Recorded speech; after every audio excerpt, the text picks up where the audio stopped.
Hey everybody, Dr. Brian Wills coming to you live from Wills Chiropractic again this week. Joined my awesome friends at the Health Army here.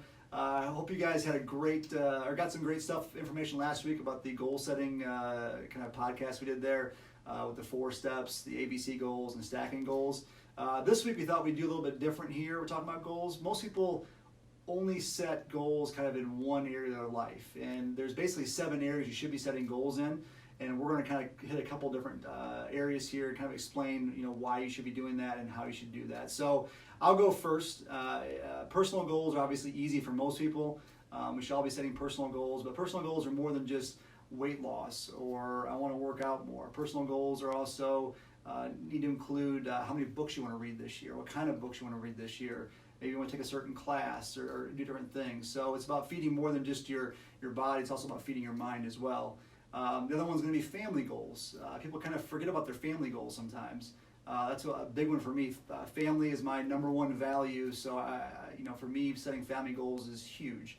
Like spending more time with my kids, or setting up a date night with my wife once a month, or being more present with my kids. Those types of things, those types of goals are very, very important. And then Brad's going to hit the professional side of the goals there. Well, when it comes to professional goals, like talking about your job, right? I think it's important, and I think what happens a lot is a lot of us tend to work towards Friday, right? We get stuck in the rut, and really, if you just kind of slow it down and realize that you are like there's so much more that you can do instead of just thinking like I'm stuck in this job. Like what's your passion? Like set a goal for your passion, like on the side, like start a side hustle, really just like how can you work your way to the top. It might not happen all at one time, but it could happen, but it's something you have to keep in your mind and goals that you want to accomplish to work your way to the top instead of just thinking that you can't advance yourself. And I think it's important to set those goals to do that instead of just working for Friday. And I'm going to talk about having fun and social aspects. Some of the stuff that we've decided to do is set goals on taking vacations with our family. Sometimes our goals are large goals where we try to go to, like we're going to say every year we're going to go to Disney World, take our kids on a vacation that we've never gone to someplace before, and really set a goal to go somewhere that's extravagant or not extravagant, but fun for the whole family. And also we like to set small goals for vacations, like we'd like to go into Chicago for the weekend and spend the weekend, take the whole family in there. See museums or see Chicago, and set little goals by reaching that. We like to make sure our family is always together and we go and take trips together, and that's one of my main goal is to be present for my family and take my family other places. And I'm also going to talk about like the social part of it, and a few goals that I've really tried to do in the past few years is reach out to old friends that I went to high school with, or people that I've lost contact with over the past few years. So I made it a goal to reach out to those people, talk to them, just say hi, ask how they're doing. Just that little bit can help change somebody and put a smile on somebody's face for the day. And I also like to try to, reach out to people and go have a drink with somebody that I usually, not a group that I hang out with normally, but I'll go and, just say hi and have a drink with them and be more social and try to push myself to be better in that way. And now Bridget's going to talk about financials.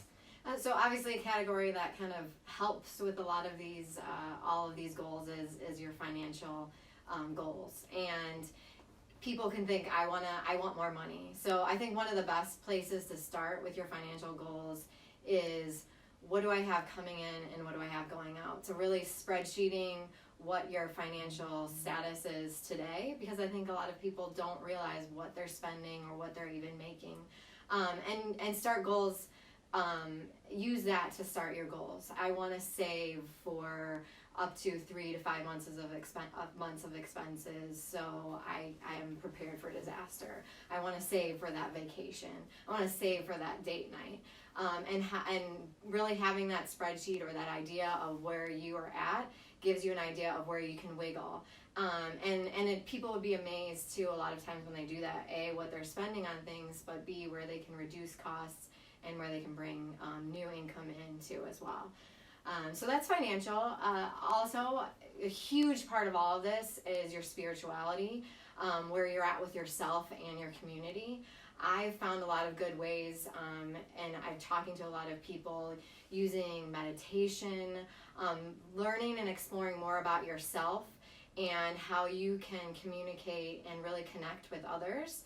And sometimes connecting with others is, yes, giving your time, just a lot of what Josh said, reconnecting with old people, reconnecting with new people, or connecting with new people. And that in turn, you're learning more about yourself and who you are. Spirituality can be about religion and church and reconnecting, but it's a lot about who you are and how you're connecting with others as well. So making goals to learn more about yourself through the meditation, through the book reading, and connecting with other people. So I know probably a lot of you are thinking that, oh my God, there's 7 areas I have to set goals in my life, and the answer is yes. So I can't remember which movie it was that I watched with the kids, maybe The Good Dinosaur. It said that everything you could possibly want on the other side of fear. Well, I'll add that everything you could possibly want on the other side of fear and a little bit of hard work. So yes, goal setting is kind of hard, and obviously we talked about the 7 areas today with, you know, personal, professional, play, financial, family, and social there. And you have to have the 4 steps and write all these things out. And I know it seems daunting, but really once you get into it, it's pretty awesome, I think. And I'll steal a little analogy that I got from Zig Ziglar. I'm sure he stole it from somebody else. But if you think of the 7 areas of your life like a wheel, kind of the spokes in a wheel, all of them need to be strong, okay, in order for that wheel to work. You know, if you're only focused on my professional and my financial goals, but my family kind of gets left behind, then the wheel starts to get flat, like a flat tire. And life comes at you pretty fast when you're flying down the highway of life at 70 miles an hour with a flat tire. 2 things are going to happen. Number 1, you're going to lose control, and number 2, you're going to end up hurting yourself or hurting others. So I think it's really important to make sure you're staying strong in all those different areas, in your life. You guys have any comments on that at all? Well, I think this whole thing is just, this whole goal setting is almost getting out of your for some people getting out of their comfort zone, like something that you're not used to doing. Like that's one thing that I've learned that's helped me a ton, is to not live, I guess, in a box, right? Like I used to, I used to, and you start to branch out and you really see things start to change.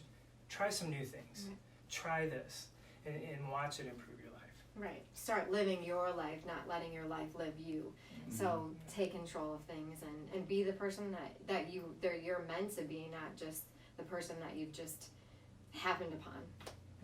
Yeah, and find, like we talk about finding your why, like why you want to do it. Find your why that you're going to set all your goals for, whether it's your family or whether it's relaxation or vacations, but just find your why that you want to go do to hit all these goals, and set your goals to help out that why. That's a great point, Josh. I think you made that. If you look at your goals, they're all kind of have a central theme. I want to lose 25 pounds so I can play with my kids, or I want to make an extra $10,000 to take my kids to Disney, whatever. So you start to see that the whole family must be a huge part of that. I mean, obviously you guys, I think, spend a lot of time with your family. That's a big goal there for you. So motivation is kind of fleeting, but when you find your why, it kind of pulls you towards those things. I think it helps you accomplish those goals. So, looking for kind of commonality between all the goals you set is also, I think, a big part of it as well. Yes. So, yeah.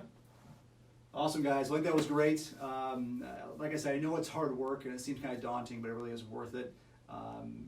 If you don't have a plan for your life, then how do you ever live the life of your dreams? So, this is all part of the process of how to plan things out. So, thank you guys so much for joining me tonight, and we'll be back next week at 6:15 on Tuesday, talking about some more goal-setting things there. So, I hope you guys have a great week, and we'll see you next time.